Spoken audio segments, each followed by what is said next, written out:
Good evening, YouTubers. So I'm completely new to this. I have no idea, all the fancy stuff to add in and all that. I'm creating this videos and more videos down the line of my journey and my experience of becoming a truck driver while also being a realtor in the Texas area. Me and my wife are realtors, and we're running a team down there.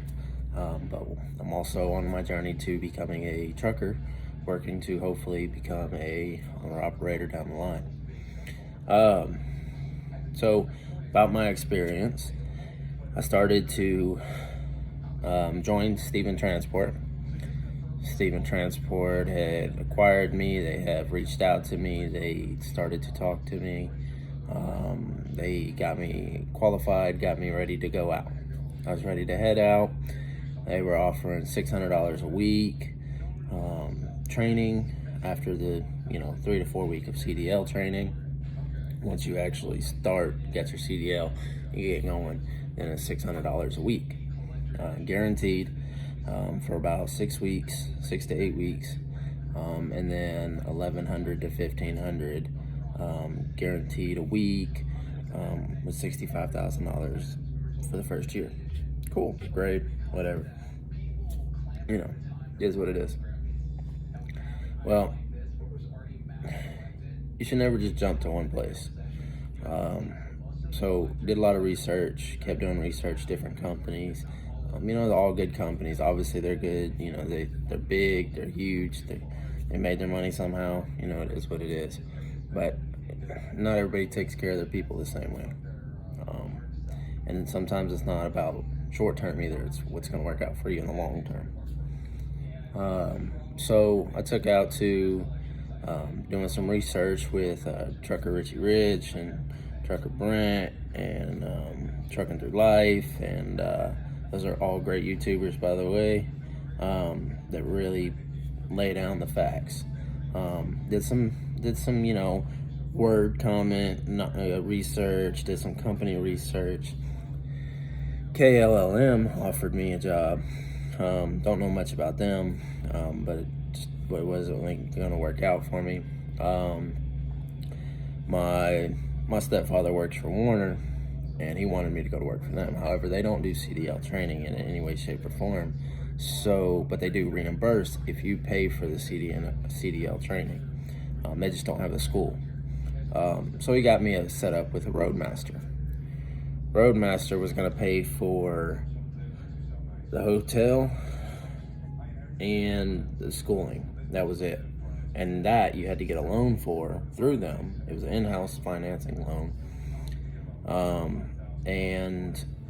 But you were completely responsible for all your food, all your transportation to Dallas while you're in Dallas, which is a 10-mile drive, I think they said, between the hotel and the school.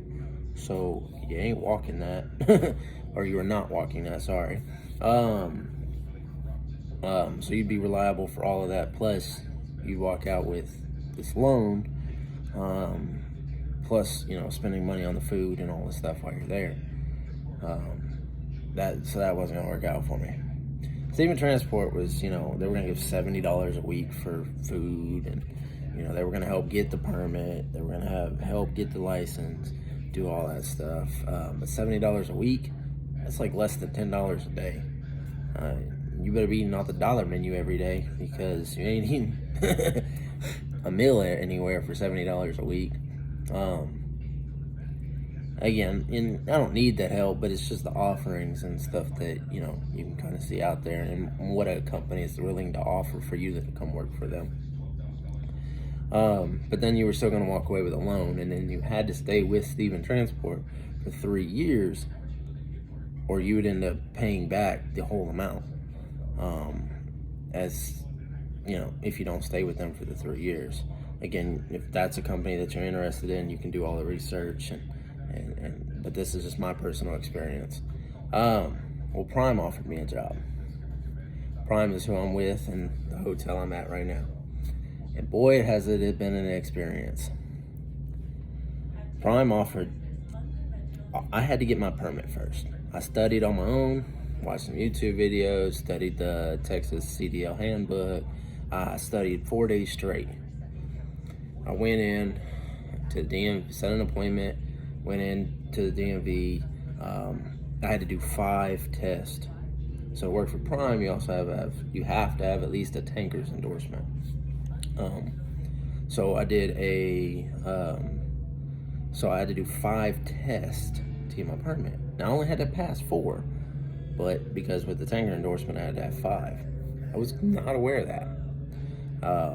When my stepfather did Warner, then he only had to do the general knowledge to get his permit, and then did the other tests later. And I heard that from a few other people too, so that's kind of what I expected. I trained for the first 3 days on air brakes, combination, general knowledge, tanker, and I believe that's what it was. Those are the 4 that I studied. It was air brakes, combination, general knowledge, and tanker. And the 5th one that I had to take was just general Texas driving laws, just general laws about how long a vehicle can be, how wide a vehicle can be, what can happen if you go too fast down a road, just general knowledge laws. But anyways, I got my permit, did that all on my own. Prime accepted me, Prime got me taken care of. They're offering $900 a week instead of $600 like Stephen Transport. $900 a week after your 4-week training or 3-week training, whatever it is. And then way higher pay. So with the company drivers, their cents per mile is higher. And if you do the Alliance or the owner-operator lease purchase plan, it pays percentage of revenue. So I haven't got to that point yet. This is my very first day in the hotel. Just a little bit of experience about what's going on here in my life story of this fun adventure. I will keep everything facts of what I go through, what I do. If you have any questions, you can always ask me, and I'd love to answer those questions in the best way I can. But everybody goes through their own experiences. Everybody does their own thing. So I'm here, first day, hotel. I've got a quarantine. I got a Prime paid for my bus ticket. I could have drove, chose not to. Wish I would have. I highly recommend that you do. Get an airplane ticket, rent a car, drive yourself, have somebody drive you up here. I don't care where you're from. I don't care if you're from Washington. I don't care if you're from Baltimore. I don't care if you're from California, Florida, and you come to work for Prime. Drive yourself. Figure out another way to get here. The bus ride is not the way to go. That is, although I say I had some very fun experiences, some good laughters, I guess you'd say. It was a rough experience. One, not very comfortable, in any way, shape, or form. And I switched buses probably 5 times. Each bus had complete different comfort levels.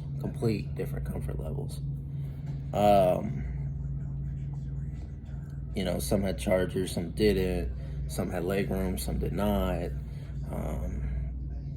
Some had armrest or seat belt buckles in between the seats that would stab you if you tried to lay down, sit the wrong way. Some did not, but that's just that part. Buses aren't the huge thing in 2021. Obviously, you should know that. I would hope you would know that. And you're not gonna find high-end people that are riding those. You're gonna find crazy people riding buses, or people. Anyways, I won't get judgmental or anything, but it was very experience. The first, I left out of Temple, Texas, and that bus station is straight ran down. I mean, it is like a ghost town. It's just abandoned. It's one little old lady that runs the place. I mean, you never tell if it's open. Actually, if you look it up on the maps, it says permanently closed. Yeah, that was fun. So then we get down, and as stupid as it is to go from Temple, Texas, up to Springfield, Missouri, they backtracked me. I went from Temple back south to Killeen. And then Killeen, that was rough because it was in downtown. It was fun. Another little abandoned building. We went down further south to Austin, about an hour south. Yeah, I know, it's crazy. And that was a pretty nice facility. It wasn't too bad. Well kept up vending machines, snack vending machines, energy drinks, stuff like that. But they had electronic vending machines if you needed a wall charger, a block, or headphones, or whatever the case you may need. They even had PPE for mask and hand sanitizer if that's what you're all into, or and to cover all bases. It was pretty cool. It was very spaced out, not too busy, kind of quiet. Well, towards the end of my stay, which is an hour and 40 minutes for that layover in Austin, there's this crazy lady. Oh my God, she was crazy. She ran up to this Hispanic guy. I mean, very quiet guy, not bothering anybody. Just runs up to him right in his face and literally, I swear, it was like gibberish. And her exact words was mambo, mambo, mambo, mambo, jumbo, jumbo, jungle, mumbo. Exact words. I don't know what she was saying. Drugs are bad for you. Don't stay off the drugs. But anyways, she's like screaming at this guy, top of the lungs. Everybody's looking at her, and he's just standing there, not even affected her. I mean, she's got to be spitting on his face. It's crazy. So she goes back on to standing by the front doors again, waiting for the bus. She's bouncing, and she's kind of teeter-totting there. She's just like this. And then she starts mumbling stuff. Jumbo, jumbo, mumbo, mumbo, jumbo. And then these two ladies walk by her, right next to her. And she gets in their face. It's just they're screaming at them, mumble, mumble, mumble, mumble, mumble, mumble, mumble. Like while they're walking by her, they just keep on walking. They know she's crazy and just, ignore her. She goes back, she's bouncing around. This little kid, a young kid, he's sitting there,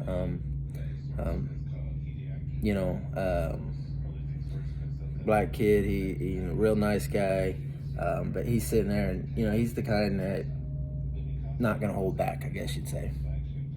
Didn't mind speaking his mind, and he said something to her, and this is a black lady also, so and he's like, "What's wrong with you? You on drugs?" And she says, "Mambo, mambo, mambo, mambo, mambo, mambo," and just starts screaming. Well, then she's like, "Don't you go to Dallas without your papers, African?" And he's like, whoa, what'd you just say? He's like, "What did you say?" He's like, "Are you being racist towards me?" And she's like, "Don't you come to Dallas without no papers?" And she's like, "Mambo, mambo, mambo, mambo," and he's not taking it any personal at all. He's actually laughing at her. He's like, "Well, lady, you should be a stand-up comedian." And he's just like laughing at her. And oh boy, it was just as loud as it was. Everybody standing there. I speak up and I'm like, "Hey, kids, this is why you stay off drugs, okay? That's what happens when you're on drugs." So, mama don't teach you anything. Stay off drugs. And he keeps going and combating her, and he's not taking any of it personal. He's just completely having fun with it, and everybody's laughing because this lady is woohoo. She's nuts. Well, anyways, we get on the bus, we get going, right? We get almost to Dallas, Texas, and it's dark. I'm talking like you're trying to sleep, like you go to your room, you turn off all your lights, you're ready for bed that night. It's that dark in the bus. I'm sitting there, I've got my earpods in, and I'm watching my movie, and she's probably in the middle of the bus. I'm at the front, probably about two or three rows back from the front. She's probably middle or towards the rear, and all you hear is, "Get those effing lights out of my eyes, bitch! Get those lights out of my eyes!" And it's just screaming, "Get those lights out of my eyes!" And there is no lights in this bus. This lady is cuckoo. Well, the bus driver has this trainee guy that's sitting right next to him, and he looks and he's loud about it.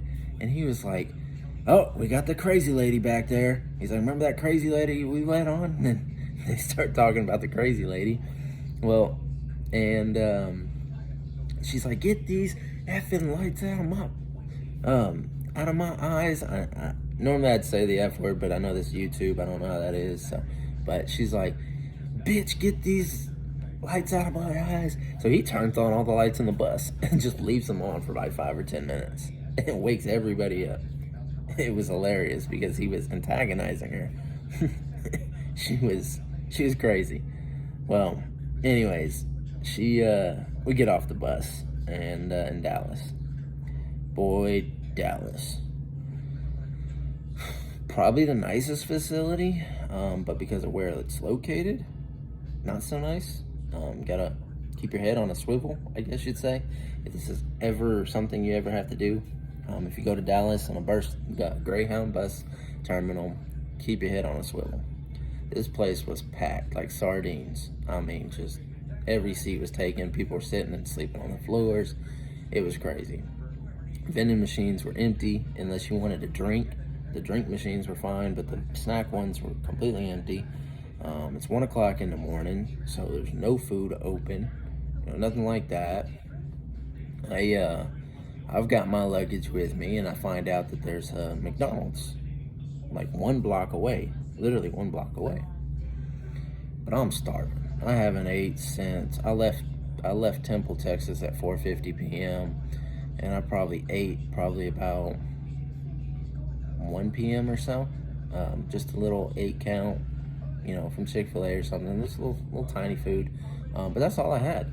I was starving at 1 o'clock in the morning. Couldn't find a snack machine. I had 2 little small bags of chips at the Austin terminal that I had bought before I left Temple, and took with me, but that was it. And I was starving, so I figured I'd take the chance, and I was gonna see. I looked it up. It said open 24 hours. Didn't say drive-through, didn't say lobby, just said open 24 hours. So I walk up to the security guard that's outside, and I said, "Hey, is that McDonald's open?" She's like, "Yeah, it is." Just real rude. And I was like, "All right, cool." So I pack up all my luggage, and I take my white ass all the way over there.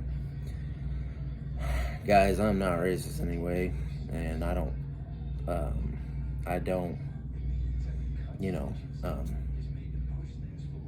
think anybody should be in any way, shape, or form. Everybody, there's ignorance in all colors. But being a white guy by yourself, luggage, AirPod in your ear, Apple Watch, I'm wearing a Harriet sweater jacket, I've got some Hey Dudes on, I don't look completely broke, let's just put it like that. And I've got this backpack on that has all my important documentation in it, computer, I've got my wallet, and a huge, heavy bag of 2 weeks worth of clothes and everything I'm gonna need to live on for 2 months, really. And I get to walking down a block in the middle of downtown Dallas, sorry. Yeah, not the best idea for a white guy or anybody that is not packing or is not with a crowd of people, because it's 1 o'clock in the morning and there is, I'm not saying any colors or anything like that, but I will say that there was just nothing but up to no good people on every corner. Even at one of the red lights that I was walking away to do the crosswalk, I had a group of guys yelling at me. hey, what's up, dude? What's up, cuz? You know, just yelling and screaming at me, trying to get my attention, and just kept on walking. They didn't bother me. They didn't come up, running up to me or nothing like that. They're just trying to grab my attention. Kept on walking. Walked next to a local bus stop. A bunch of guys with no shirts on, same thing. Up to no good. Just troublemakers, and I just kept on walking. Get all the way to the McDonald's. They're closed. The only thing open is drive-thru, which won't serve me because I'm on foot. Yay, right? So now I'm hungry and not in the greatest situation. So now I gotta walk back. Well, I walk around another way, which then, same thing. I walk next to a bunch of up to no good people, hanging around their trunks and groups of people. And it's just definitely keep your eye on a swivel, which nothing happened. I got some looks, but that was about it. Just again, this is a future experience for you to know that if you ever go to Dallas, just stay your butt in the terminal. Take some snacks with you, but don't walk out. Don't leave. Don't take that chance. Ignorance comes in all colors, and it doesn't matter what you're into at 1 o'clock in the morning. Most people who are hanging outside at that time are up to no good, and that's for everything. All people, from young kids to adults to whatever. That's probably when the most crime happens, is late at night. So in a big city like that, definitely, don't take that chance. Stay in the terminal. So anyways, there was a bunch of scenes that just kept happening at the Dallas terminal too. I get back to Dallas terminal, and this crazy, I don't know what he was. I know he had like a Jamaican accent or a African accent. I don't know exactly, but don't hate on me too much for not knowing exactly. But he comes in, and you could barely understand it, but he grabs another black staff member, and just starts screaming at the guy. He's just standing there, and he's just screaming at him, trying to work with him. He's still screaming at him, talking about something the security guard outside did or something like that, and threatening to go to corporate and just screaming. And this Dallas terminal is full. Like, I don't know why this guy's acting like a damn baboon in front of everybody. Well, anyways, that goes on. A couple minutes else goes by, and this crazy Mexican guy comes in. I mean, he's just teeter-tottering again, kind of like the black lady from the first. Just some Hispanic guy, completely lost, just loopy. He sits there, he's like throwing his paper. Like, this guy should be in a insane asylum, or he should definitely be locked up. It's wild. Well, anyways, he gets going. He drops his books. He keeps walking up and staring people just like right in their eyes. I mean, just staring at them. And he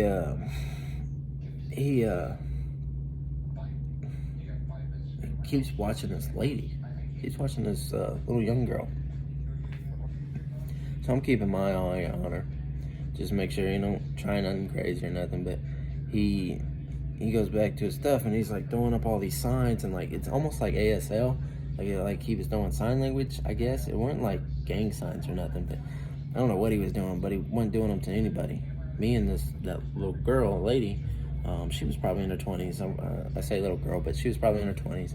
So we just kind of look at each other because we don't know who he's talking to. There's nobody in the direction that he's doing all this to. And he just keeps bouncing, and then he looks at his papers, and he's like, anybody buy my ticket? Anybody want to buy my ticket for $50? It's like, whoa. So, it's just a very loony guy, and he does this the whole rest of the night, just kind of bouncing around, walking like this, and he's walking with his papers. He walks up to the staff people and just stares at them. I don't know, there's just a lot of crazy people. Then this white guy comes in, big burly motherfucker. Sorry about the language. Comes in. He's one of those thuggish types, I guess you'd say, and has the kind of ghetto attitude. But he's a white guy, and he's just raising hell, screaming across the Dallas terminal again. It's 1 o'clock in the morning, people. This is now 3 people. This will be the 3rd person already in one terminal. And I had a 3-hour layover, so I get it. There was time, but still, this is crazy. People can't just have peace. And he's like, they effed up my ticket. Now I can't go to Houston. And it's all because they effed it up. And he's just like screaming. And it's Dallas terminal is full. There is nowhere to sit. People are sitting against the walls and laying on the ground. And he goes up to the 2 staff members and starts screaming at them, I want your name, I want your name, I want your name. And the little white lady, staff member, she goes back off on him, tells him, I'm with somebody. When I'm done, I'll help you change your ticket. But until then, you need to back off. And it was just crazy. And there was constant events like this throughout the whole bus ride. And I'm not going to go into detail. I don't want to make a 1-hour video or anything like that. But what I'm getting to is this bus ride, not the way to go. It's not the safest route. It's not the most comfortable route. It was supposed to be a 9-hour ride for me if you were to drive it, which means if I left at 4:50 p.m., I would have been in Springfield, Missouri about 2 a.m. Well, I took a bus. There were so many layovers, stupid layovers, like going the reverse route that I need to be going, and long layovers like the 1:40 in Austin, 3 hours in Dallas, and then changing buses 5 times. I didn't get here until 2:05 this afternoon. Not 2 a.m. like I should have been. 2:05. That's how long the bus route took this route. Like, that's how long extra time they add. It's just nuts. So if you plan on coming to Prime, find another route. Find another route. Just save up the money. Go do some favors. Go get a job for a little bit, part-time. Go throw some pizzas. Pay for a rental. They will reimburse you for if you drive up here on your own. They'll pay for your fuel, and I think they set up to $200 and $200 or something like that. They'll reimburse for rentals, whatever the case. But don't take the bus. Just my experience, don't take the bus. Unless you're wanting a wild ride, it's not the option. But anyways, Prime has really taken care of me so far. I come in, I've got to do a 5-day quarantine because of riding on buses and being in bus routes, and COVID is still crazy. I am vaccinated. I'm not super excited about it, but me and my wife were going to do a cruise earlier this year, and so we just got it. I mean, it's just a shot. I've been vaccinated a million other times, so what? If I grow a 3rd arm or something, it don't matter to me. I know all that shit's crazy. I don't believe all that stuff. Hell, I don't believe anybody nowadays, especially politicians. But it is what it is. It's irrelevant. It's rhetorical. It's gonna happen. We're all gonna get the shot anyways. So we just got it. Plus, with me being a realtor, it makes my clients feel more comfortable and all that. And so that's what I am. I'm here to build relationships and take care of my people. Whatever makes them feel comfortable and keeps my business, rising is what I do. So yes, I'm vaccinated, but I still have to quarantine for 5 days, and we do COVID tests and all that. But I come in, they've got a full bag of snacks. It's like a snack bag. They got waters in my refrigerators. I got a full double-sized hotel room, bathroom, well, nice, clean. I mean, it's not like high end, but it's decent. I mean, it's anything you'd get for about $120 a night or $100 a night. It's pretty decent. Flat screen TV. They serve meals 3 times a day while you're in quarantine. Breakfast, lunch, and dinner.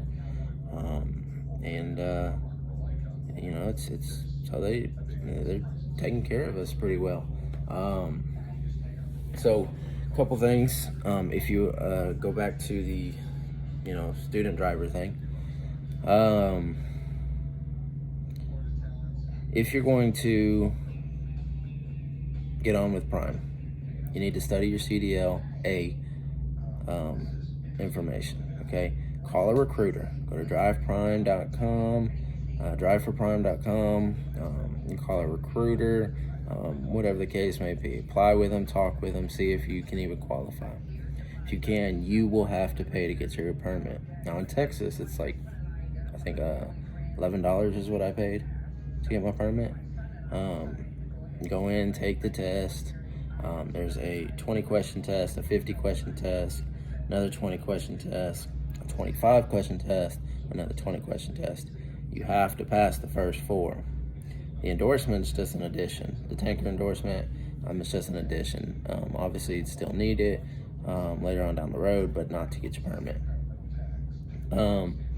But study. You can study your state handbook. YouTube videos are phenomenal. They're almost word for word of what the questions are going to be. At least the Texas ones were. Everywhere else, I don't know, quite know, but Texas ones were almost word for word. I mean, the studying was awesome. But study, go do that. Call your recruiter, set it up. They'll get you out here. They'll get you taken care of. I'm going to be doing videos, a lot shorter videos, or maybe a lot shorter, just depends on what the experience was. Like, subscribe, comment, let me know what you think, if I need to shorten down. Again, this is new to me, but I just want to share my experience. A lot of people, what I see, share their first time experience with Stevens Transport. I'm gonna let you experience what I'm going through my first time ever getting a CDL with Prime. I hear great things about them. So far, I've seen great things with them. But again, this is just my very first day here. I know Ashley, my recruiter, she's been phenomenal to talk to. She is probably the only one who said, if she said I was gonna call you back, she called me back. Anytime I was dealing with another trucking company, it was almost impossible to get a hold of them. I couldn't get a hold of them. I'd leave them voicemails, nobody would answer. They wouldn't call me back when they said, hey, we're gonna talk Tuesday at 10 a.m. Tuesday at 10 a.m., I wouldn't hear from them. When Ashley said she's gonna call me back, she calls me back. When Ashley says she's gonna do something, she does it. So, Prime so far has been amazing. But I will let y'all know how this goes. Again, like, subscribe, comment. Tell me if there's anything I can do better, anything you want to know about my experience. I'm sure I'll miss things. I have a very forgetful memory. But we're going to work through this, and anything you want to know, let me know. So far, it's been a good experience. If you're looking to get your CDL with Prime, I hear there's some great money to be made. So enjoy. Have a good night. See ya.